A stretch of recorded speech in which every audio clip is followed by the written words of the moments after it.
Kahit gaano kahirap ang buhay, hindi susuko. Kahit ganito lang ang hanap buhay na naglalako ng mga paninda,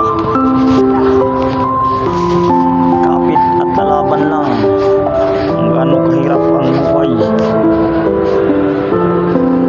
Kaya hindi natin maiwasan na nagtitinda ng matumal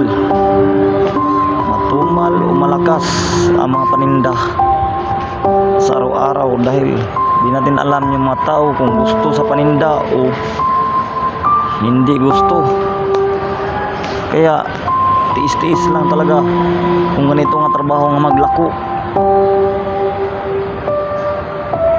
Kaya kahit mainit o maaraw, sipag lang, sipag at tiyaga, tiwala lang, hindi mawala ng pag-asa,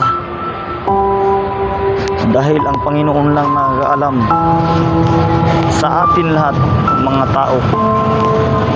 Kaya magtiwala ka lang kay God na sana maraming blessings, maraming binta sa araw-araw.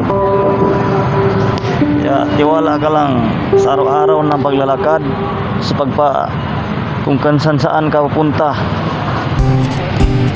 tulad ng ganitong trabaho na maglalako. Kaya tiwala lang, huwag susuko.